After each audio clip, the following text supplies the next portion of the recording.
The Adventures of Chanticleer and Partlet. 1. How they went to the mountains to eat nuts. The nuts are quite ripe now, said Chanticleer to his wife Partlet. I suppose we go together to the mountains and eat as many as we can before the squirrel takes them all away. With all my heart, said Partlet. Let us go and make a holiday of it together. So they went to the mountains, and as it was a lovely day, they stayed there until evening. Now whether it was that they had eaten so many nuts that they could not walk, or whether they were lazy and would not, I do not know. However, they took it into their heads that it did not become them to go home on foot. So Chanticleer began to build a little carriage of nutshells, and when he was finished, Partlet jumped into it and sat down, and bid Chanticleer to harness himself to it and draw her home. That's a good joke, said Chanticleer. No, this will never do. I'd rather by half walk home. I'll sit on the box and be coachman if you like, but I'll not draw. While this was passing, a duck came quacking up and cried out, You thieving vagabonds, what business have you in my grounds? I'll give you well for insolence. And upon that she fell upon Chanticleer most justly. But Chanticleer was no coward, and he returned the duck's blows with sharp spurs so fiercely that she soon began to cry out for mercy, which was only granted upon the condition that she would draw the carriage home for them. This she agreed to do, and Chanticleer got up on the box and drove, crying, Now, duck, get on as fast as you can. And away they went at a pretty good pace. They had travelled along a little way, and they met a needle and a pin walking together on the road. And the needle cried out, Stop, stop! And it was so dark that they could hardly find their way, and such dirty walking that they could not get on at all. He told him that he and his friend, the pin, had been at a public house a few miles off, and he sat drinking and forgotten how late it was, and begged, therefore, the travellers would be so kind as to give them a lift in their carriage. Chanticleer, observing that they were but thin fellows, and not likely to take up much room, told them they might ride, but made them promise not to dirty the wheels of the carriage in getting in, nor to tread on Partlet's toes. Late at night they arrived at the inn. As it was bad travelling in the dark, and the duck seemed much tired, and waddled about a good deal from one side to the other, they made up their minds to fix their quarters there. But the landlord was at first unwilling. He said his house was full, thinking they might not be very respectable company. However, they spoke civilly to him, and gave him an egg, which Partlet had laid by the way, and said that they would give him the duck, who was in the habit of laying one every day. So at last he let them come in, and they bespoke a handsome supper, and spent the evening very jollily.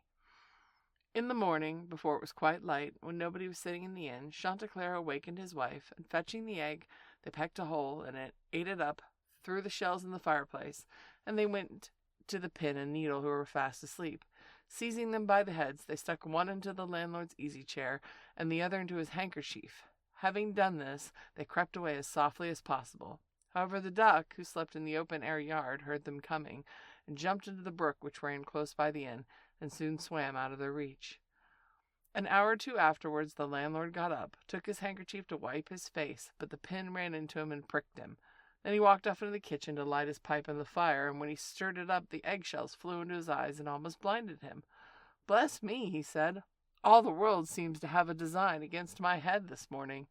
So saying, he threw himself sulkily into his easy-chair, but oh dear, the needle ran into him, and this time the pain was not in his head. Now he flew into a very great passion, and suspecting the company of who had come in the night before, he went to look for them, but they were off. So he swore never again he would take in such a troop of vagabonds, who ate a great deal, paid no reckoning, and gave him nothing for his trouble but their apish tricks. 2. How Chanticleer and Partlet went to visit Mr. Korbes. Another day Chanticleer and Partlet wished to ride out together, so Chanticleer built a handsome carriage with 4 red wheels, and harnessed 6 mice to it. Then he and Partlet got into the carriage, and away they drove. Soon afterwards a cat met them, and he said, Where are you going? And Chanticleer replied, All on our way to visit pay to Mr. Korbes the fox today. Then the cat said, Take me with you. Chanticleer said, With all my heart, get up behind, and be sure you do not fall off.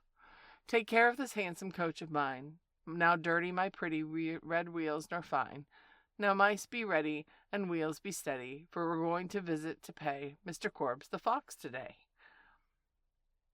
Soon after it came a milestone, an egg, and a duck, and a pin, and the Chanticleer gave them all leave to get into the carriage and go with him. When they arrived at Mr. Corp's house, he was not at home. So the mice drew the carriage into the coach-house. Chanticleer and Partlet flew upon a beam, Cat sat down at the fireplace, and the duck got into the washing cistern, and Pin stuck himself into the bed-pillow. The millstone laid himself over the house door, and the egg rolled himself with the towel. When Mr. Corpse came home, he went to the fireplace to make a fire, but the cat threw all the ashes in his eyes. So he ran into the kitchen to wash himself, but there the duck splashed all the water in his face. And when he tried to wipe himself, the egg broke into pieces in the towel, all over his face and eyes. Then he was very angry, and went without his supper to bed, but when he laid his head on the pillow, the pin ran into his cheek, and then he became quite furious. Jumping up, he would have ran out of the house, but when he came to the door, the millstone fell down on his head and killed him on the spot. How Partlet died and was buried, and how Chanticleer died of grief. Another day, Chanticleer and Partlet agreed to go again to the mountains to eat nuts, and it was settled all the nuts which they found should be shared equally between them. Now Partlet found a very large nut, but she said nothing about it to Chanticleer, and kept it all to herself. However, it was so big that she could not swallow it, and it stuck in her throat. Then she was in a great fright. She called to Chanticleer, "Pray run as fast as you can and fetch me some water, or I shall be choked." Chanticleer ran as fast as he could to the river, and said, "River, give me some water, for Partlet lies in the mountain and will be choked by a great nut." The river said, "Run first to the bride and ask her for a silken cord to draw up the water."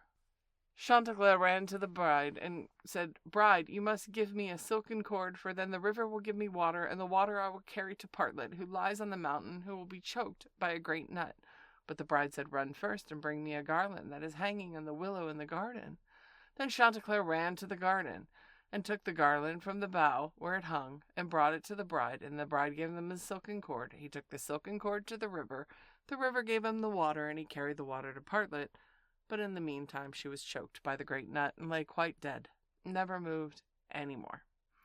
Then Chanticleer was very sorry, and cried bitterly, and all the beasts came and wept with him over poor Partlet, and 6 mice built a little hearse to carry her to her grave. And when it was ready, they harnessed themselves before it, and Chanticleer drove them. On the way they met the fox. "Where are you going, Chanticleer?" he said. "To bury my Partlet."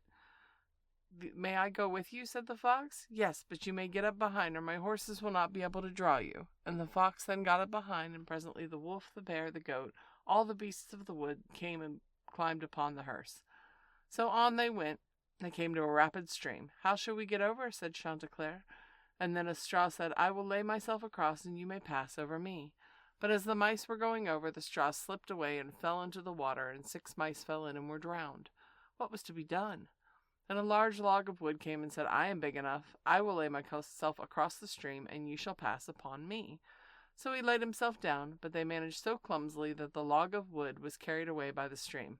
Then a stone, who saw what happened, came up and kindly offered to help by laying himself across the stream, and this time they got safely to the other side with the hearse. They managed to get Partlet out of it, but the fox and the other mourners who were sitting behind were too heavy, and fell back into the water, and were all carried away by the stream and drowned. Thus Chanticleer was left alone with his dead Partlet. Having dug a grave for her, he laid her in it, and made a little hillock over her, and then he sat down by the grave, and wept and mourned, until at last he died too, and so all were dead. Rapunzel. There once was a man and woman who had long in vain wished for a child. At length the woman hoped that God was about to grant her her desire. These people had a little window at the back of their house, from which a splendid garden could be seen, which was full of the most beautiful flowers and herbs. It was, however, surrounded by a high wall, and no one dared go into it, because it belonged to an enchantress, who had great power, and was dreaded by all the world.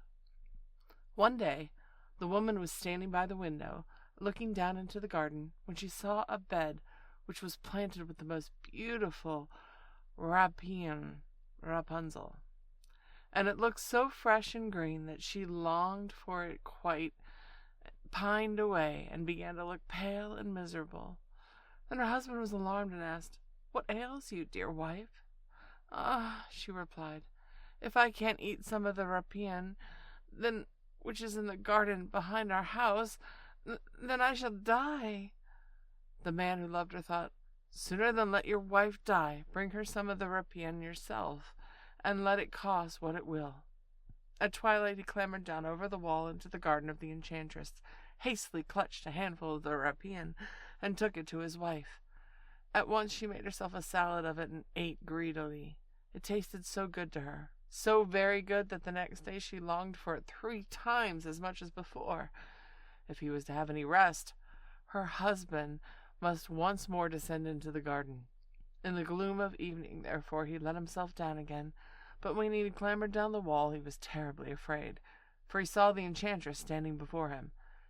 "How can you dare," she said with an angry look, "descend into my garden and steal my rapine like a thief? You shall suffer for it." "Ah," answered he, "let mercy take the place of justice. I only make up my mind to do it out of necessity. My wife saw your rapine from the window, and felt such a longing for it that she would have died had she not had some to eat." Then the enchantress allowed her anger to be softened, and said to him, "If the case may be as you say, I will allow you to take with you as much rapine as you will, and I only make one condition.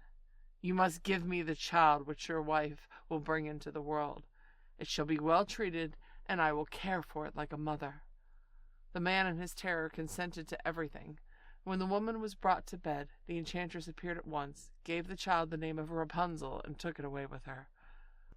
Rapunzel grew into the most beautiful child under the sun. When she was 12 years old, the enchantress shut her in a tower, which lay in a forest, and had neither stairs nor door, but quite at the top was a little window.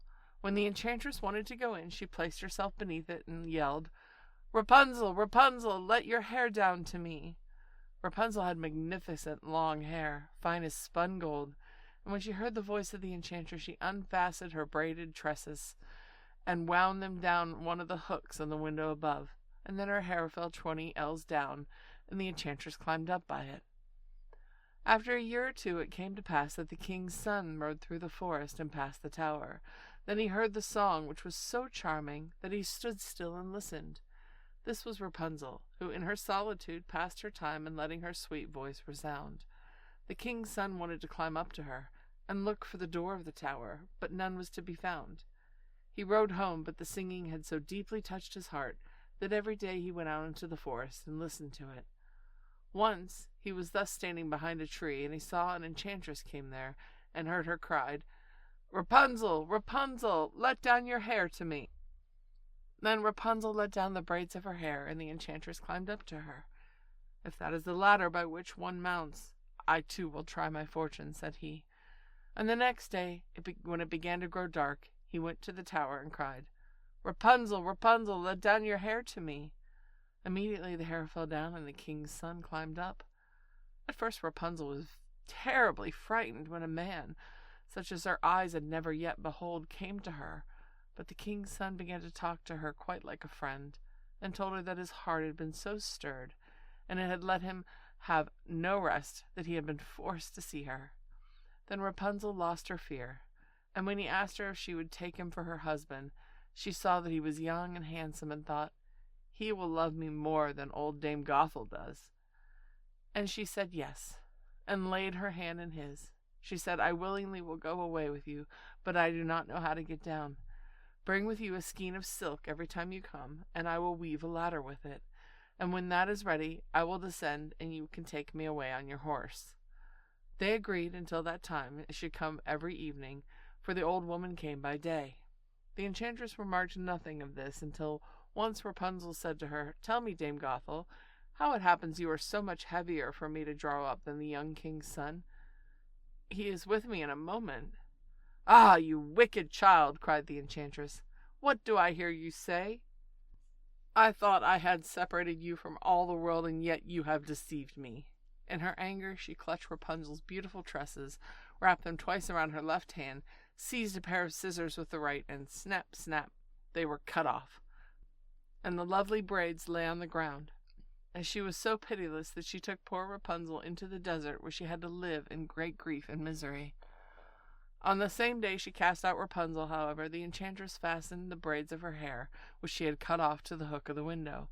When the king's son came and cried, "Rapunzel, Rapunzel, let down your hair to me," she let the hair down, The king's son ascended, but instead of finding his dearest Rapunzel, he found the enchantress, who gazed at him with wicked and venomous looks. "Aha!" she cried mockingly. "You would fetch your dearest, but the beautiful bird sits no longer singing in its nest.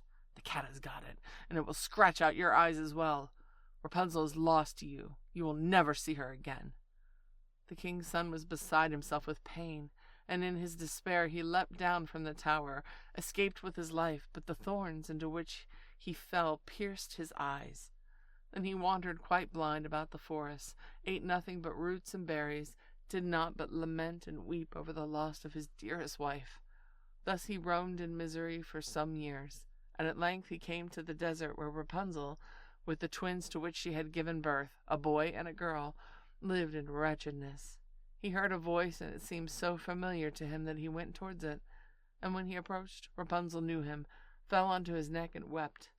2 of her tears wetted his eyes, and they grew clear again. He could see with them as he had before, and led her to his kingdom, where he was joyfully received, and they lived a long time afterwards, happy and contented.